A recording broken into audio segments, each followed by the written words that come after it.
যদি আল্লাহ তাআলার উপর বিশ্বাস করেন, বলেন রিজিক দিয়ে পাঠিয়েছেন কে? কোন অভিভাবকের জন্য এটা কাম্য নয় যে সন্তানের কামাই খাবে, এটা অভিভাবক নিয়ত করে, এটা অভিভাবকের জন্য কাম্য নয়। কারণ আপনার রিজিক আল্লাহ আপনাকে আলাদা দিয়েছেন, আপনার সন্তানের রিজিক আল্লাহ তাআলা আপনাকে আলাদা দিয়েছেন। আপনার সন্তান সুপ্রতিষ্ঠিত হলে সে তার রিজিক ভোগ করবে। আপনি পৃথিবীতে যতদিন বেঁচে থাকবেন আপনার রিজিক আপনিই ভোগ করবেন, অন্য কেউ ভোগ করবে? আপনার সন্তান কোটিপতি হলেও সে যে আপনাকে দিবে অথবা তার মাধ্যমে যে রিজিকটা আসবে এমনটা নয়। এই জন্য আমার জন্য চেষ্টা হলো আমানত, সন্তানকে সুশিক্ষায় শিক্ষিত করা। পারবো তো ইনশাআল্লাহ? আল্লাহর রাসূলের প্রথম সবক ছিল, মনে রাখবেন, আল্লাহর রাসূলের প্রথম সবক ছিল ইকরা বিসমি রাব্বিকাল্লাযী খলাক। তাই আমরা আল্লাহ তাআলার নামে যেই পড়া হয় সেই শিক্ষাগুলো আমাদের সন্তানদেরকে দিব। পারবো না? আমরা নিজেরা অনেক সন্তানদেরকে, বাচ্চাদেরকে গলিতে গলিতে বলি, বাবা মাদ্রাসায় যাও না কেন, মক্তবে যাও না কেন, বলে যে আম্মু ডাক দেয় না। অথচ বাচ্চাটা সারাদিন গলিতে খেলাধুলা করে, দুষ্টামি করে, সে খারাপ ছেলেদের সাথে মিশে নষ্ট হয়ে যাচ্ছে। নবুয়তের প্রাথমিক অবস্থাটা আজকে আমরা জুমার আলোচনায় সেই জিনিসটা দিয়েই শুরু করব ইনশাআল্লাহ। আল্লাহ তাআলা রাসূল সাল্লাল্লাহু আলাইহি ওয়াসাল্লামকে 40 বছর বয়সে নবুয়ত দান করছেন। কয় বছর বয়সে? এর আগে রাসূল যদিও আল্লাহ তাআলার পক্ষ থেকে ঘোষিত রাসূল ছিলেন, কিন্তু দুনিয়ার মধ্যে ঘোষণা ছিল না। দুনিয়ার মধ্যে কি ছিল না? ঘোষণা ছিল না। যেই দিন দুনিয়ায় ঘোষণা হয়েছে আপনি রাসূল, যেই দিন দুনিয়ার মধ্যে ঘোষণা হয়েছে আপনি মানুষের কাছে আমার বাণীগুলো পৌঁছে দেন, সেই দিন আল্লাহ তাআলা সর্বপ্রথম যেই বাণী বলেছিলেন সেই বাণী হচ্ছে, আল্লাহ তাআলা বলেন ইকরা বিসমি রাব্বিকাল্লাযী খলাক খলাকাল ইনসানা মিন আলাক ইকরা ওয়া রাব্বুকাল আকরাম আল্লাযী আল্লামা বিল কলম। এমনই ভাবে আল্লাহ তাআলা সূরা আলাক, এই আলাকের 5টা আয়াত নাজিল করেছেন। কয়টা আয়াত? আল্লাহ তাআলা হেরা গুহায় রাসূল সাল্লাল্লাহু আলাইহি ওয়াসাল্লামের উপর 5টা আয়াত নাজিল করে প্রথম নবুয়তের দায়িত্ব দিয়ে দিলেন। আর প্রথম রাসূলকে যেই বিষয়টা জানায়া দিলেন সেটা হলো ইলম অর্জন করার ব্যাপারে। পড়ো। প্রথম কথা আল্লাহ তার রাসূলের সাথে কি বলেন? পড়ো। ইকরা, পড়ো। ইকরা শব্দের অর্থ কি বলেন? পড়ো। রাসূল আপনি পড়েন, আপনার উম্মতদেরকে বলেন পড়তে, দুনিয়ার মানুষদেরকে বলেন পড়তে। আল্লাহ তাআলা নির্দেশ তখনই দেন যখন দেখে বান্দারা গোমরা হয়ে যাচ্ছে, পথভ্রষ্ট হয়ে যাচ্ছে, তখন তাদেরকে পথ থেকে, গোমরাহি থেকে মুক্তির জন্য আল্লাহ তাআলা একটা উপায় হিসেবে তার বান্দাদেরকে এমন একটা মেডিসিন দেন যে মেডিসিন গ্রহণ করলে পুরা জাতি মুক্তি পেয়ে যাবে। ঠিক কিনা? তো আল্লাহ তাআলা যখন ঈসা আলাইহিস সালাতু ওয়াস সালামকে উঠিয়ে নিয়ে গেলেন, তারপর থেকে 550 কিংবা 600 বছরের এই সময়টাকে বলা হয় আয়ামে জাহিলিয়াতের জামানা। কোন জামানা বলেন? অন্ধকারের জামানা বলা হয়। সেই সময়টাতে মানুষের মধ্যে ছিল সুদ, সেই সময়টাতে মানুষের মধ্যে ছিল জিনা, সেই সময়টাতে মানুষের মধ্যে চুরি, রাহাজানি, ডাকাতি, ব্যভিচার, তারপর মানুষের উপর জুলুম, অত্যাচার, মানুষের ক্ষমতার দাপট, চতুর্দিকে যখন ছয়লাভ হয়েছিল, ঠিক সেই সময়টাতে আল্লাহ তাআলা প্রথম এই সব কিছুকে ধূলিসাৎ করার জন্য আল্লাহর রাসূলকে বললেন ইকরা, তুমি পড়ো। তুমি কি? পড়ো। আজকে আপনি বলেন সেই সময়তে ছিল মানুষের উপর জুলুম, বর্তমান সময় আছে কি নাই? আপনারা যদি জেনে থাকেন তাহলে বলেন সেই সময়তে ছিল মানুষের মধ্যে জিনা, ব্যভিচার, বর্তমানে আছে কি নাই? সেই সময়টার মধ্যে মানুষ তখন মদ পান করত, এখন মদ, ইয়াবা, ফেন্সিডিল আছে কি নাই? সেই সময়ের মধ্যে মানুষকে হত্যা করত, ডাকাতি করত, খুন করত, রাহাজানি করত। আজকের বর্তমান সময়টা আছে কি নাই? আছে। সেই সময়টা আল্লাহ তাআলা রাসূলকে যে মেডিসিন দিয়েছেন যে আপনার খুন, ডাকাতি, শোধ, রাহাজানি, চুরি, ব্যভিচার এগুলোকে দূর করার জন্য যে জিনিসের প্রয়োজন সেটা হচ্ছে ইকরা। আপনি পড়েন। কোন জিনিস? ইকরা বিসমি রাব্বিকাল্লাযী খলাক। আপনার রব আপনাকে যে সৃষ্টি করেছেন সেই রবের নামে পড়েন। সুবহানাল্লাহ। তাহলে সেই সময় যদি সবগুলোকে দূর করার জন্য আল্লাহ তাআলা বলে থাকেন পড়তে হবে কার নামে বলেন? শিখতে হবে ইলম। এটা কার দেওয়া ইলম বলেন? আল্লাহ তাআলার দেওয়া ইলম। ঠিক এই সময়টাতে যখন আমরা দেখি সেই জামানার সাথে মিলে যায়, এই সময়টাতে যখন আমরা দেখি সেই যুগের সাথে আমাদের যুগটা মিলে যাচ্ছে, এই সময়টার মধ্যে যখন দেখি তৎকালীন সময়ের গুণাগুলো এখন হচ্ছে, তাহলে আমরাও বলি তৎকালীন সময়ের মেডিসিনটাই আমাদের জন্য সবচেয়ে যোগোপযোগী একটা মেডিসিন, ঠিক কিনা? আমরা সম্মানিত হাজিরিন, আপনারা অনেকটা বুঝতে পেরেছেন কোন বিষয়ে আপনাদের সামনে আজকে আলোচনা করব। আমাদের দ্বীনি ইলম অর্জন করাটাকে একেবারে আমরা বর্তমান সময়ের সমাজে হেয় প্রতিপন্ন করছি। আল্লাহ রাসূল সাল্লাল্লাহু আলাইহি ওয়াসাল্লাম বলেন যে একটা সময় কিয়ামত তখন হবে যখন ইলমকে উঠিয়ে নেওয়া হবে। কোন জিনিস বলেন? ইলম। প্রত্যেক দ্বীনি ইলম ওই জিনিসটাকেই বলা হয়, প্রত্যেক সুশিক্ষাটাকেই দ্বীনি ইলম বলা হয়। কোন শিক্ষাটাকে? সুশিক্ষা। সেটা কোরআন ভিত্তিক, হাদিস ভিত্তিক যদি হয়, এমন সুশিক্ষাকেই দ্বীনি ইলম বলে। কি বলে বলেন? দ্বীনি ইলম। যদি ঠান্ডার সমস্যা না হয় পিছনের গ্লাসগুলো খুলে দেন, তবে আওয়াজটা রিপিট করবে। ওই পাশের গ্লাসগুলো খুলে দেন, আওয়াজটা রিপিট করবে না, শুনতে আপনারা বিরক্ত হবেন। তো সম্মানিত হাজিরিন, বলছিলাম দ্বীনি ইলম আলেমদেরকে উঠিয়ে নেওয়া হবে। একটা সময় যে বড় বড় আলেম ছিল, আজকের সময়টাতে তৎকালীন সময়ের সেই বড় আলেমরা আর নাই, তাদেরকে উঠিয়ে নেওয়া হয়েছে। এক সময় ইলমকে যে মূল্যায়ন করা হতো, শিক্ষিত ব্যক্তিদেরকে যে মূল্যায়ন করা হতো, বর্তমান সময়ে সেই ইলম এবং শিক্ষিত ব্যক্তিদেরকে তেমন মূল্যায়ন করা হয়। আপনাদেরকে একটা প্রশ্ন করি, যারা এখানে অভিভাবক আছেন অথবা স্বাভাবিক লোক আছেন, তাদেরকে আমি প্রশ্ন করি, আপনার যদি একটা বিবাহের উপযুক্ত কন্যা থাকে, তার জন্য দুইটা জায়গা থেকে সম্বন্ধ আসছে। এক জায়গার সম্বন্ধ হলো ছেলেটা মূর্খ, কিন্তু তার 5টা গার্মেন্টস আছে। কয়টা? 5টা গার্মেন্টস আছে। তার BMW গাড়ি আছে, তার বিভিন্ন বনানীতে ঢাকার বড় বড় জায়গাতে তার বাড়ি আছে। আরেকটা ছেলে, সে ভালো আলেম, কোরআন হাদিসের ভালো বেশ কিছু জানে, কিন্তু সে মসজিদের একটা মুয়াজ্জিন অথবা সমাজের খেটে খাওয়া একটা মানুষ। দুই ছেলের মধ্যে আপনি আপনার মেয়েটাকে কোন ছেলের হাতে উঠিয়ে দিবেন? আপনি বলেন। হয়তোবা এখন নিজে সাধু সাজার জন্য বলবেন যে আলেমের হাতে তুলে দিব, ওই মূর্খ ব্যক্তির হাতে দিব না। কিন্তু আমাদের বাস্তবতা হলো এমন যে আমরা মূর্খ ব্যক্তির হাতেই তুলে দেই সেই আলেমকে অথবা শিক্ষিত ব্যক্তিটাকে সমাজ বা রাষ্ট্রের মধ্যে হেয় প্রতিপন্ন করা হয়।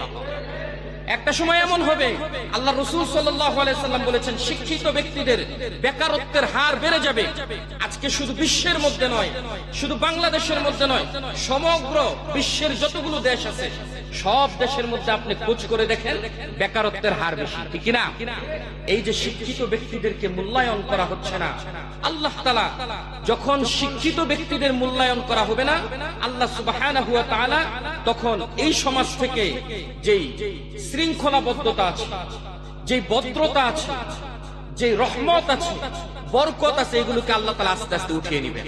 যখন অশিক্ষিত ব্যক্তিদের হাতে ক্ষমতা থাকবে, যখন সমাজের একেবারে নিম্ন শ্রেণীর নিম্ন বংশের একজন ব্যক্তি মাতব্বরি করবে, যখন একজন এমন ব্যক্তি সে মসজিদে এসে গলা ফাটিয়ে কথা বলবে, যার দ্বীনি ইলম সম্পর্কে কোনো ধারণাই নাই, কোনো ইলম নাই, কোনো যোগ্যতা নাই, তখন ওই সমাজ, ওই রাষ্ট্রের মধ্যে দ্বীন এবং রাষ্ট্রের অধঃপতন শুরু হয়ে যাবে। আজকে আপনি দেখেন পৃথিবীর সব দিকে, শুধু আমাদের বাংলাদেশ না, শুধু আমাদের মাঝদার নয়, পৃথিবীর সব দিকে অধিকাংশ রাষ্ট্রগুলোতে এমন ব্যক্তিদের হাতে ক্ষমতা চলে গিয়েছে, অধিকাংশ ব্যক্তিগুলোই হচ্ছে অশিক্ষিত। এমন ব্যক্তিগুলোর হাতে সম্পদ চলে গিয়েছে যেই ব্যক্তিগুলো অশিক্ষিত, আর শিক্ষিতদেরকে কোনো মূল্যায়ন করা হয়। অথচ আল্লাহ তাআলা তার রাসূলকে প্রথম যে সবক দিলেন, রাসূল আপনি জাহালাত দূর করার জন্য, অজ্ঞতাকে দূর করার জন্য, মাদককে দূর করার জন্য, সন্ত্রাসবাদকে দূর করার জন্য, সন্তানকে ভালো করার জন্য, একটা শিশু বাচ্চাকে সুপ্রতিষ্ঠিত সন্তান বানানোর জন্য, আদর্শ সন্তান বানানোর জন্য, কন্যাকে আদর্শ সন্তান বানানোর জন্য সর্বপ্রথম এই উম্মতের জন্য মেডিসিন হলো ইকরা বিসমি রাব্বিকাল্লাযী খলাক। পড়তে হবে কার নামে বলেন? আল্লাহ তাআলার নামে পড়তে হবে। আজকে সেই পড়ালেখা আমরা ছেড়ে দিয়েছি বলেই আমাদের সমাজের মধ্যে আদর্শ সন্তানের পরিবর্তে আমাদের সন্তানের মধ্যে আমাদের মধ্যে তৈরি হচ্ছে কুসন্তান, ঠিক কিনা? আমাদের সমাজ আদর্শ সমাজ হওয়ার পরিবর্তে আমাদের সমাজ হয়ে যাচ্ছে দেশের জন্য একটা বিষাক্ত পয়েন্ট, ঠিক কিনা? সম্মানিত হাজিরিন, আল্লাহ তাআলা রাসূলকে শিক্ষা দিলেন, রাসূল পড়েন আপনি কার নামে বলেন তো? সম্মানিত হাজিরিন, আমি আপনাদেরকে বলি, যখন শিক্ষার মানটা উঠে যাবে তখন পৃথিবীর প্রান্তে প্রান্তে অশিক্ষিত ব্যক্তিগুলো বুঝবে না মানুষের উপর জুলুম করলে মানুষের কত কষ্ট হয়, তারা এটা বুঝবে না। একজন মূর্খ ব্যক্তি আপনার মনের কষ্টটাকে বুঝবে না, সে গরু, গাধা এবং পশুর ন্যায় আপনার উপর জুলুম করতে থাকবে। একজন অশিক্ষিত ব্যক্তিকে বড় বড় গবেষকরা তাকে গরুর সাথে এবং গাধার সাথে তুলনা দিয়েছে, বলেন নাউজুবিল্লাহ। আল্লাহ তাআলা অশিক্ষিত ব্যক্তিকে অপ্রাধান্য দিয়েছেন, শিক্ষিত ব্যক্তিকে আল্লাহ তাআলা প্রাধান্য দিয়েছেন। এজন্য আল্লাহ তাআলা পবিত্র কোরআনে বলেন, হাল ইয়াস্তাউিল্লাযীনা ইয়ালামুনা ওয়াল্লাযীনা লা ইয়ালামুন, যে তোমরা যারা অশিক্ষিত তারা তোমরা যাবে শিক্ষিতদের কাছে। কিন্তু আমরা আজকে কোরআনের বিপরীত, শিক্ষিতরা দৌড়াই অশিক্ষিতদের পিছনে, ঠিক কিনা? আপনি দেখেন আপনার ডিপার্টমেন্টে আপনি যেই পরিমাণ শিক্ষিত আছেন, আপনার উপরের ব্যক্তিটা টাকা কিংবা ক্ষমতার দাপটে সে বড় একটা চেয়ার দখল করে রয়েছে, কিন্তু তার শিক্ষা নাই। এই শিক্ষা না থাকার কারণে ওই আপনার ডিপার্টমেন্ট সুন্দর হচ্ছে না, আপনার সমাজ সুন্দর হচ্ছে না, আপনার পরিবার সুন্দর হচ্ছে না, রাষ্ট্র সুন্দর হচ্ছে না। এজন্য সব কিছুকে সুন্দর করার জন্য, ডিসিপ্লিন করার জন্য আল্লাহ তাআলা কোরআনের সব বিধিবিধান নাযিল করার আগে রাসূলকে বললেন, রাসূল প্রথম আপনার উপর দায়িত্ব হলো ইকরা বিসমি রাব্বিকাল্লাযী খলাক। সুবহানাল্লাহ। আপনি যদি রবের নামে পড়েন তাহলে আপনার এই সমাজের মধ্যে রাহাজানি থাকবে না। আপনি যদি রবের নামে পড়েন তাহলে সবার ভিতরে ভয় এবং রবের উপরে আস্থা ঢুকে যাবে। সুবহানাল্লাহ। এই জন্য আমি আপনাদের সামনে এখন এই আলোচনা করার কারণ হচ্ছে, আমাদের প্রায় বৎসর শেষ।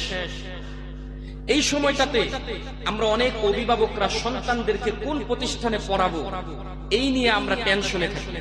অথবা অনেকের সন্তান মাত্র এখন লেখাপড়া শুরু করবে, মাত্র তাকে স্কুলে কিংবা মাদ্রাসায় দিব, তাকে কোথায় দিব এই বিষয়টা নিয়ে আমরা চিন্তিত থাকি কি থাকি না? এখন সন্তানের পড়া শেষ হয়েছে, আরেকটা ক্লাস এসে যাবে, তাকে কোথায় পড়তে দিব? সে জায়গায় আমাকে পড়তে দিতে হবে যেই জায়গায় পড়ানো হয় কার নামে বলেন তো? আরো জোরে বলেন, কার নামে? আল্লাহ তাআলার নামে পড়ানো হয়। যদি শিক্ষাটা থাকে আল্লাহ তাআলার নামে, তাহলে ওই ব্যক্তির ভিতরে কখনো মানবীয় বা অর্থের লোভ, দুনিয়ার লোভ প্রবেশ করতে পারে। হোক সেটা বিজ্ঞান নিয়ে, হোক সেটা ডাক্তারি নিয়ে, হোক সেটা কোনো আইন বিভাগ নিয়ে, হোক সেটা রাষ্ট্র বিভাগ নিয়ে, যেই বিভাগ নিয়ে সে লেখাপড়া করুক, যদি তার পড়াটা থাকে আল্লাহ তাআলার নামে, আল্লাহ তাআলার জন্য, সে সেখানে দুই নাম্বারি করতে পারে না। এই জন্য আল্লাহ তাআলা বললেন সূরা আলাকের মধ্যে, ইকরা বিসমি রাব্বিকাল্লাযী খলাক খলাকাল ইনসানা মিন আলাক।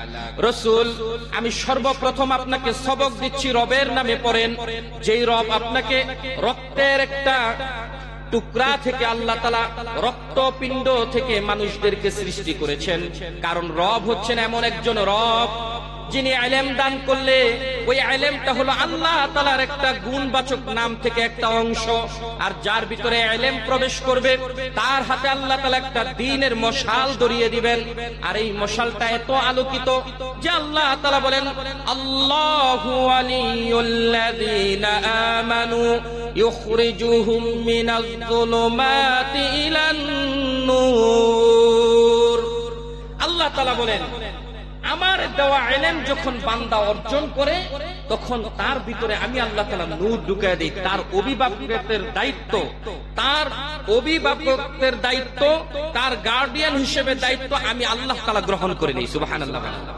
যখন আল্লাহ গ্রহণ করে, আল্লাহ বলে এমন ব্যক্তিকে যার অভিভাবক আমি আল্লাহ নিজে, তাকে আমি আল্লাহ তাআলা নিজ হাতে অন্ধকার থেকে আলোর দিকে বের করে দেই। সুবহানাল্লাহ।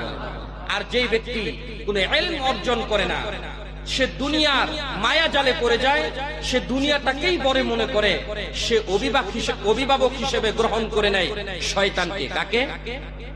ওয়াল্লাযীনা কাফারু আউলিয়াউহুমুত তাগুত ইখরিজুনাহুম মিনান নূরি ইলাজ যুলুমাত। আল্লাহ বলে, যে ব্যক্তি শয়তানকে অভিভাবক হিসেবে গ্রহণ করে নেয়, আমি আল্লাহ তাআলার ইলম এবং আল্লাহ তাআলাকে অভিভাবক হিসেবে গ্রহণ করতে অস্বীকার করে, আমি আল্লাহ তাআলা তাকে আলো থেকে অন্ধকারের দিকে তাকে আমি আল্লাহ তাআলা নিক্ষেপ করে দেই, ঠিক কি না? এই জন্য অন্ধকার যদি আমরা দূরীভূত করতে হয়, আমাদের জন্য একান্ত প্রয়োজন হচ্ছে আমরা দ্বীনি ইলম অর্জন করা। কোন ইলম অর্জন করা বলেন? দ্বীনি ইলম। আমি আপনাদেরকে আগেও বলেছি, এখনো বলি, আপনার সন্তানকে কোরআনে হাফেজ কিংবা বড় মুহাদ্দিস বা মুফাসসির বানানোর কোনো প্রয়োজন নাই, কিন্তু তার ভিতরে দ্বীনি ইলম, তলাবুল ইলমি ফরিদাতুন আলা কুল্লি মুসলিম। যতটুকু ইলম না জানলে ফরজ গোসল করতে পারে না, যতটুকু ইলম না জানলে ফরজ সালাত আদায় করতে পারে না, যতটুকু ইলম না জানলে কোরআন তেলাওয়াত করতে পারে না, যতটুকু ইলম না জানলে হাদিস অধ্যয়ন করতে পারে না, ততটুকু ইলম তার জন্য অর্জন করা ফরজ করে দিয়েছেন কে? আল্লাহ তাআলা। এই জন্য আল্লাহ সুবহানাহু ওয়া তাআলা তার রাসূলকে জানিয়ে দিলেন, ফরজ করে দিলাম আমি, বাধ্যতামূলক করে দিলাম আমি। কিন্তু দেখবেন, যখন আল্লাহ তাআলা যে জিনিসটা বাধ্য করে, সেটা হচ্ছে দুনিয়ার ডিসিপ্লিনকে ঠিক রাখার জন্য আল্লাহ বাধ্য করলেন দ্বীনি ইলম এতটুকু পরিমাণ প্রত্যেকটা মানুষের জন্য জানা আমি আল্লাহ তাআলা ফরজ করে দিয়েছি রাসূলের মাধ্যমে। যতটুকু জানলে সে ওযু করতে পারে, যতটুকু জানলে সে নামাজ আদায় করতে পারে, যতটুকু জানলে কোরআন তেলাওয়াত করতে পারে। কিন্তু আমরা এটাকে মাথার বোঝা বানিয়ে নিয়েছি, ঠিক কি না? এটাকে এমন ভাবে হাইড করেছি, এটাকে এমন ভাবে প্রমোট করেছি, এটাকে এমন ভাবে মানুষের সামনে তুলে ধরেছি যে এই কোরআনের শিক্ষাটা এত কঠিন, বিশ্বের মধ্যে এর চেয়ে কোনো কঠিন আর শিক্ষা নাই। বলেন নাউজুবিল্লাহ। এই জন্য তারা বলে যে কচি কচি বাচ্চারা, তারা কোরআন শিখার প্রয়োজন নাই। তাই তো আমাদের মূর্খ জালেমরা কিছুদিন পূর্ব শিক্ষা ব্যবস্থা থেকে কোরআনের বাধ্যতামূলক যে একটা আইন ছিল, সেটাকেও তারা উঠিয়ে দিয়েছে, ঠিক কিনা? যদিও বর্তমান সময়ের মধ্যে আবার সেটার বুঝ অভিভাবকরা বুঝতে পেরেছে, সেটার বুঝ আমার রাষ্ট্রের মানুষরা বুঝতে পেরেছে। যদি কোরআনের শিক্ষা থাকে, দ্বীনের শিক্ষা থাকে, সে তার পরিবারের প্রতি ভালোবাসা থাকে, সে তার রাষ্ট্রের প্রতি ভালোবাসা থাকে, সে বড়দের প্রতি শ্রদ্ধা থাকে, সে প্রত্যেকটা মানুষকে সম্মান করতে শিখে যায়, ঠিক কিনা? সমাজের মধ্যে থাকবেন, বর্তমান সময়ের কিছু যুবকরা আছে, দাড়ি পাকা বাপের বয়সের মুরব্বীদের দিকে চোখ বড় বড় করে তাকায়। তার ব্যাকগ্রাউন্ড খুঁজলে পাবেন সে স্কুলের বারান্দাতেও যায় না। কিন্তু যেই সন্তানটা অন্তত স্কুলে অথবা মাদ্রাসায় কিছুদিন লেখাপড়া করছে, সে মুরব্বীদের দিকে কখনো চোখ বড় করে তাকাবে? এই জন্য আল্লাহ তাআলা প্রথম শিক্ষা দিলেন, ইকরা, পড়ো। পড়ার কোনো বিকল্প নেই। আজকে আমরা যারা পড়াশোনা করেছি তাদের প্রতিও আল্লাহ তাআলার আদেশ হলো ইকরা। আমর করে দিয়েছেন আল্লাহ তাআলা। ইকরা হচ্ছে আরবিতে আমরের সিগা, আবশ্যক। পড়াটা তোমাদের জন্য আবশ্যক। আজকে আমরা নিজেরাও পড়াশোনা করে ছেড়ে দিয়েছি। পৃথিবীতে আপনি এখন বইয়ের পোকা, একটা সময় বইয়ের পোকা পাওয়া যেত যারা সব সময় পড়াশোনা করতেন, কিন্তু আজকে সেই বইয়ের পোকাদেরকে খুঁজে পাওয়া যায় না। একেবারে পড়াশোনা ভুলে গেছে বললেই চলে। সর্বক্ষণ অবসর সময় পাইলে হয়তোবা মোবাইল অথবা টেলিভিশন অথবা চা হোস্টেল অথবা দুনিয়াবি কোনো ব্যবসা বাণিজ্য চাকরি বাকরিতে ব্যস্ত। কেউ বই পড়তে এখন আর রাজি, ঠিক কিনা? মোবাইল হয়ে গেছে সবকিছুর নির্ভরশীলতা। কিন্তু যতক্ষণ পর্যন্ত বইয়ের মধ্যে আমাদের মন মানসিকতা থাকবে, মনোযোগিতা থাকবে, পড়ালেখার প্রতি আগ্রহ বাড়িয়ে দিবেন কে? আল্লাহ তাআলা। এটা শুধু বাচ্চা, আপনার সন্তানই শুধু বই নিয়ে বসে থাকবে এমন নয়। প্রত্যেকটা মানুষের জন্য উচিত হলো, আল্লাহ যেহেতু বলেছেন ইকরা বিসমি রাব্বিকাল্লাযী খলাক, যেই লেখাপড়ার মধ্যে আল্লাহ তাআলার নাম রয়েছে, এমন পড়াশোনা প্রত্যেক ব্যক্তি দৈনিক 1 ঘন্টা হলেও করা দরকার। প্রত্যেক ব্যক্তি এই জিনিসগুলো 1 ঘন্টা হলেও করা দরকার। কিন্তু আমরা না হাদিস অধ্যয়ন করি, না রাসূলের জীবনী অধ্যয়ন করি, না দ্বীনি ইলম পড়াশোনা করি, না আমরা কোরআন পড়ি। আমাদের জীবন থেকে এগুলো একেবারে আমরা উঠিয়ে দিয়েছি। যখন এই পড়া থেকে আমাদের মুখ ফিরিয়ে দিব, তখন শিক্ষিতদের মান কমে যাবে, মূর্খদের মান বেড়ে যাবে, দাপট বেড়ে যাবে। আমার ভিতরে অনায়াসেই অনাকাঙ্ক্ষিতভাবেই অশিক্ষিতদের প্রতি ভক্তি বেড়ে যাবে এবং শিক্ষিতদের প্রতি ভক্তি কমে যাবে। তখন পৃথিবীর বিভিন্ন জায়গায় জুলুম এবং অত্যাচার শুরু হয়ে যাবে। আজকে দেখেন, জুলুম এবং অত্যাচার থেকে যারাই মানুষদেরকে রেহাই দিচ্ছে, যারাই জুলুম এবং অত্যাচারের বিরুদ্ধে রুখে দাঁড়াচ্ছে, প্রত্যেকটা প্রাঙ্গণে দাঁড়ালে আপনি দেখবেন এর পিছনে রয়েছে শিক্ষিত যুবকদের অবদান, ঠিক কিনা? শিক্ষিত মানুষদের অবদান। আমাদের এই রাষ্ট্রের মধ্যে 5 আগস্টের কথা চিন্তা করেন, তরুণ শিক্ষিত যুবকদের আন্দোলন। সিরিয়ার মধ্যে আপনি দেখেন, সেখানে তরুণ শিক্ষিত যুবকদের আন্দোলন। শ্রীলঙ্কার মধ্যে আপনি তাকান, সেখানে তরুণ শিক্ষিত যুবকদের আন্দোলন। রসুলের জীবনীর দিকে তাকান, যতক্ষণ আল্লাহ তাআলা ইকরা বিসমি রাব্বিকাল্লাযী শিক্ষার আলো না দিয়েছেন, ততক্ষণ আল্লাহর রসুল বিপ্লব করে না। সেজন্য শিক্ষার কোনো বিকল্প নাই। আপনি মানেন আর না মানেন, যতক্ষণ পর্যন্ত শিক্ষিত ব্যক্তিদের সম্মান না করা হবে, আপনার সন্তানকে শিক্ষিত না করে তুলবেন, ততক্ষণ পর্যন্ত আপনি সম্মানিত হবেন না। শিক্ষার আলো এতটাই বিশাল, শিক্ষার এতটাই তাপ প্রখরতা, সে বাতিলকে জ্বালিয়ে পুড়িয়ে দেয় শুকনা কাঠের মতো। সুবহানাল্লাহ বলেন। এজন্য শিক্ষার বিকল্প নাই। আমরা আমাদের সন্তানদেরকে সুশিক্ষায় শিক্ষিত করার প্রতিজ্ঞাবদ্ধ হতে পারি তো ইনশাআল্লাহ? যত কষ্ট হোক, যতক্ষণ পর্যন্ত শিক্ষার জন্য সন্তানের পিছনে কুরবানি না করবেন, ততক্ষণ পর্যন্ত আপনি আপনার সন্তানকে সুশিক্ষায় শিক্ষিত বানাতে পারবেন। আপনি আপনার সন্তানের জন্য, এখন বৎসর শেষ হয়েছে, একটা সুন্দর প্রতিষ্ঠান বাছাই করবেন। আমরা তো প্রায় তো বলি, আমরা আমাদের সন্তানদেরকে এমন প্রতিষ্ঠানে ভর্তি করি, আমাদের সমাজগুলোতেও বুড়ি বুড়ি ব্যাঙ্গের ছত্রাকের ন্যায় এত প্রতিষ্ঠান গড়ে উঠেছে, কিন্তু প্রতিষ্ঠান নাম কাওয়াস্তে রয়েছে, শিক্ষার কোনো নাম নাই। আমরা আমাদের সন্তানগুলোকেও সেই সকল শিক্ষা প্রতিষ্ঠানে দেই। প্রত্যেক সমাজের কর্ণধারদেরকে ধরা হবে সেই সকল শিক্ষালয়ের ব্যাপারে, বিদ্যাপীঠের ব্যাপারে, প্রতিষ্ঠানগুলোর ব্যাপারে। শুধু যারা প্রতিষ্ঠান পরিচালনা করা হচ্ছে তাদেরকেই ধরা হবে এমন নয়। আমার সমাজে একটা প্রতিষ্ঠান চলছে, সেই প্রতিষ্ঠানটা কেমন শিক্ষা দিচ্ছে আমার সন্তানদেরকে, আমার সমাজের মানুষদেরকে। দূর থেকে এসে একটা ছাত্র ভর্তি হলো, সেই ছাত্রকে কেমন পড়াশোনা করাচ্ছে সেটা আমাদের তদারকি করতে হবে।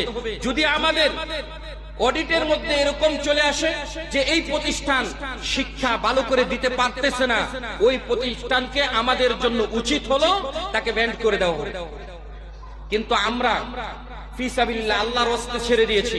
বিভিন্ন জায়গায় অলিতে গলিতে গলিতে মাদ্রাসা হচ্ছে, বিভিন্ন অলিতে গলিতে প্রাইভেট স্কুল হচ্ছে, কোচিং সেন্টার হচ্ছে, হোক, এতে আমাদের কোনো বাধা নাই। আমরা বলি প্রত্যেকটা বিল্ডিং এর এক একটা তলাতে একটা করে মক্তব তৈরি হয়ে যায়, এটা আমাদের কোনো বাধা নাই। কিন্তু মক্তব যেই উদ্দেশ্যে তৈরি হবে সেই উদ্দেশ্য হাসিল করতে হবে, যেই কারণে তৈরি হবে সেই কারণটাকে সেখানে সফল করতে হবে।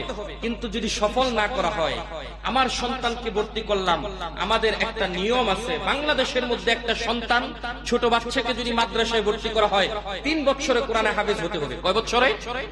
আরো জোরে বলেন, কয় বছরে? কোন শিক্ষা প্রতিষ্ঠান যদি একজন সন্তানকে 3 বছরে কোরআনে হাফেজ বানাতে না পারেন, তাহলে ওই সন্তানকে অন্য কোন লাইন ধরিয়ে দিবে, নতুবা উনি এইভাবে প্রমাণ করতে হবে যে আমার শিক্ষা প্রতিষ্ঠান শিক্ষা দান করতে ব্যর্থ, ঠিক কিনা? শিক্ষা দান করতে ব্যর্থ। কিন্তু আমরা না নিজেরা সতর্ক হচ্ছি, না অভিভাবকরা সতর্ক হচ্ছি।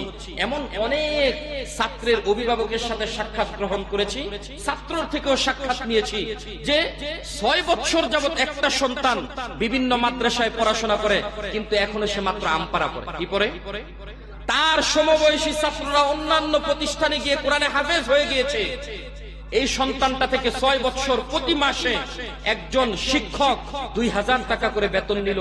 অভিভাবকও তাকে জিজ্ঞেস করে না, ওই সন্তানে ওই শিক্ষকও কোনো অনুভূতি করে না যে আমার প্রতিষ্ঠানে 6 বছর পড়লো, প্রতি বছর মাসে 2000 টাকা করে নিলাম, সন্তানকে আমি কি শিক্ষা দিলাম? যদি এই ছেলে হাফেজ হতে না পারে, আমি উস্তাদের জন্য দায়িত্ব হলো তাকে এমন প্রতিষ্ঠানে ভর্তি করে দেওয়া যেই ইলম তার জন্য সহজ হয়ে যায়, ঠিক কিনা? সব ছাত্রই কোরআনে হাফেজ হতে হবে এমনটা? কেউ আছে হাফেজ হবে, কেউ আছে কারি হবে, কেউ আছে আলেম হবে, কেউ আছে মুহাদ্দিস হবে, কেউ মুফাসসির হবে। যদি এটা না হয়, কেউ অ্যাডভোকেট হবে, কেউ ম্যাজিস্ট্রেট হবে, কেউ জজ হবে, জাজ হবে, কেউ এরকম বিচারপতি হবে, কেউ রাষ্ট্রপ্রধান হবে, এমপি হবে, মন্ত্রী হবে, চেয়ারম্যান হবে, কিন্তু শিক্ষিত হতে হবে, ঠিক কিনা?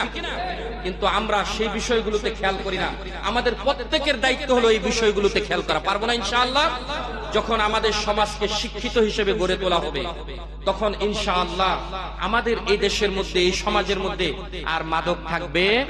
শুধু মসজিদের মধ্যে বসে তসবিহ জপলাম আর চিন্তা করলাম সমাজটা নাপাক হয়ে গেছে, চতুর্দিকে শুধু মাদকের ব্যবসা আর ব্যবসা, চতুর্দিকে শুধু ডাকাতি আর ডাকাতি, চতুর্দিকে শুধু ছিনতাই আর ছিনতাই। না, আপনার মিশন মসজিদে বসে তসবিহ জপা নয়, আপনার মিশন হলো মুহাম্মদুর রাসূলুল্লাহ যেই কাজ করেছে সেই কাজ করা। আল্লাহ তাআলা মুহাম্মদুর রাসূলুল্লাহকে কোন মিশন দিয়েছেন?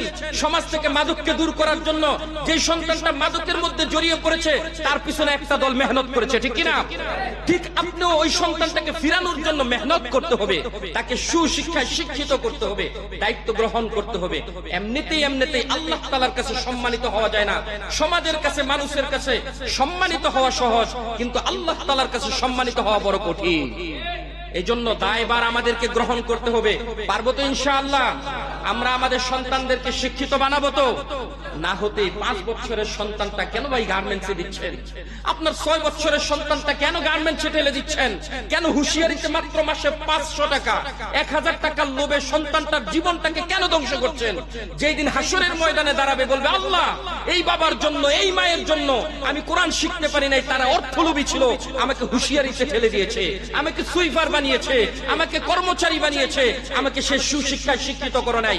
আপনার জীবন যতক্ষণ পর্যন্ত থাকবে একজন সন্তানের পিছনে, আপনার ততক্ষণ পর্যন্ত তাকে সুসন্তান হিসেবে গড়ে তোলার জন্য মেহনত করতে হবে। থেমে গেলে চলবে না। আপনি চিন্তা করবেন যে তার রিজিক দিবে কে? আরে আপনি যদি আল্লাহ তাআলার উপর বিশ্বাস করেন, বলেন রিজিক দিয়ে পাঠিয়েছেন কে? কোন অভিভাবকের জন্য এটা কাম্য নয় যে সন্তানের কামাই খাবে, এটা অভিভাবক নিয়ত করে, এটা অভিভাবকের জন্য কাম্য নয়। কারণ আপনার রিজিক আল্লাহ আপনাকে আলাদা দিয়েছেন, আপনার সন্তানের রিজিক আল্লাহ তাআলা আপনাকে আলাদা দিয়েছেন। আপনার সন্তান সুপ্রতিষ্ঠিত হলে সে তার রিজিক ভোগ করবে। আপনি পৃথিবীতে যতদিন বেঁচে থাকবেন আপনার রিজিক আপনিই ভোগ করবেন, অন্য কেউ ভোগ করবে? আপনার সন্তান কোটিপতি হলেও সে যে আপনাকে দিবে অথবা তার মাধ্যমে যে রিজিকটা আসবে এমনটা নয়। এই জন্য আমার জন্য চেষ্টা হলো আমানত, সন্তানকে সুশিক্ষায় শিক্ষিত করা। পারবো তো ইনশাআল্লাহ? আল্লাহর রাসূলের প্রথম সবক ছিল, মনে রাখবেন, আল্লাহর রাসূলের প্রথম সবক ছিল ইকরা বিসমি রাব্বিকাল্লাযী খলাক। তাই আমরা আল্লাহ তাআলার নামে যেই পড়া হয় সেই শিক্ষাগুলো আমাদের সন্তানদেরকে দিব। পারবো না? আমরা নিজেরা অনেক সন্তানদেরকে, বাচ্চাদেরকে গলিতে গলিতে বলি, বাবা মাদ্রাসায় যাও না কেন, মক্তবে যাও না কেন? বলে যে আম্মু ডাক দেয় না। অথচ বাচ্চাটা সারাদিন গলিতে খেলাধুলা করে, দুষ্টামি করে, সে খারাপ ছেলেদের সাথে মিশে নষ্ট হয়ে যাচ্ছে। আপনি একটু সকালে সন্তানটাকে উঠায় মক্তবে পাঠাইলেই তো হয়। আমাদের এই মক্তবে কি কোনো টাকা নেওয়া হয়? কোনো টাকা নেওয়া হয়? আলহামদুলিল্লাহ, ভালোভাবে পড়াশোনা করানো হয়, কিন্তু অন্তত মক্তবের পড়ানো তো আপনার সন্তানকে দেওয়া উচিত, সেটাও আমরা দিতে চাই না। আল্লাহ তাআলা হেফাজত করুক, সকলে বলেন আমিন। সম্মানিত হাজিরিন, আমাদের এই মক্তব সহ আরো যত মক্তব আছে সেই মক্তবের মধ্যে আমাদের সন্তানগুলো দিব। পারবো না ইনশাআল্লাহ? আল্লাহ তাআলা আমাদেরকে আমল করার তৌফিক দান করুক, সকলে বলেন আমিন। যারা সুন্নত পড়েনি 4 রাকাত ক্বাবলাল জুমা সুন্নত পড়েনি।